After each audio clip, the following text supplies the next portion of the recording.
ಹಾ ಹಾ ಹಾ ಹಾ ಈಗ ನಿಮ್ಮ ಕಂಪನಿಗೆ ಸೆಟ್ ಆಗಿದೆ ನೀವು. ಅಲ್ಲ ತಮ್ಮ, ಕುಂತು ಕೇಳಿದಾಗ ನಿಂತು ಕೇಳಿದಾಗ ನಿಂತು ಏನು ಕೇಳಬೇಕು, ಕುಂತು ಏನು ಕೇಳಬೇಕು ಫರಕ್ ಅದಾವ.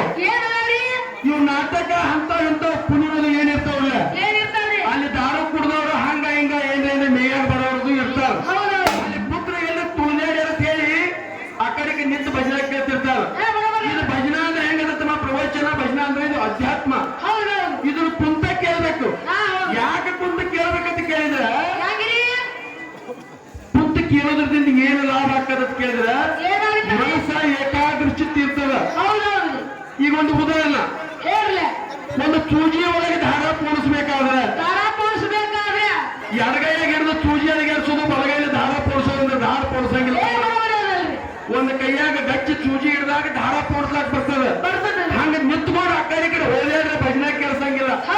ಕುತ್ತು ಏಕಾಗ್ರ ಚಿತ್ತದಿಂದ ಕುತ್ತು ಕೇಳಿದ್ರೆ ಭಜನಾ ಸಿಗ್ತದ. ಒಂದು ತಿಂಗಳ ಪರ್ಯಂತ ತಮ್ಮಲ್ಲಿ ಬಹಳ ಯಾವುದು ಕೊಳಮಿಲ್ಲ. ಒಂದು ತಿಂಗಳ ಪರ್ಯಂತ ಜಗನ್ಮಾತೆ ದಾನೇಶ್ವರಿ ಶ್ರವಣ ಮಾಡ್ಯಾರ. ಇಲ್ಲಿ ಎಲ್ಲಾರು ಪುನೀತರಾಗ್ಯಾರ. ಅದಕ್ಕೆ ಸುಮ್ಮನೆ ತಮ್ಮ ಯಥಾಮತಿಗೆ ತಿಳಿದಷ್ಟು ಇಲ್ಲಿ ಒಂದು ನಾಮಸ್ಮರಣೆ ಮಾಡಿದ ಕೊನೆ ದಿವಸದ ಇದು ಅಂದ್ರೆ ಬಹಳ ಶ್ರೇಷ್ಠದ. ಅದಕ್ಕೆ ಎಲ್ಲಾರು ಶಾಂತ ರೀತಿಯಿಂದ ಕೂಳ್ತಾರೆ. ಇಲ್ಲೇನು ಹೇಳುದು ಕೊಳಮಿಲ್ಲ. ನೀವು ಅಗದಿ ಹೆಂಗ ಭಜನಾ ಮಾಡ್ಬೇಕಂದ್ರ ಜನರಿಗೆ ಅಗದಿ ತಿಳಿಯುವಂಗ, ಮುಟ್ಟುವಂಗ. ಇದಕ್ಕೆ ಏನು ಹೊಡಿ 9 ಅಂದಿರೋದು, ಅದು ನಾಟಕದಾಗಿನ ಶಬ್ದ. ಅದು ಇದು ಭಜನಾ ಐತಿ. ಹೊಡಿ 9 ಏನ್ ಬೇಡ್ತಮ್ಮ, ಅಗದಿ ಏಕಾಗ್ರದಿಂದ ಒಂದೇ ಒಳ್ಳೆ ಭಗವಂತ ಮೆಚ್ಚುವಂತ ನಾಮಸ್ಮರಣೆ ಮಾಡ್ರಿ. ತಾವೆಲ್ಲ ದಯವಿಟ್ಟು ಶಾಂತ ರೀತಿಯಿಂದ ಕುಟ್ಕೊಂಡು ಕೇಳಂತ ಕೇಳ್ಕೊಂಡು ಒಂದು ವಿಚಾರ ಮಾಡಿ.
ಪುವ್ವ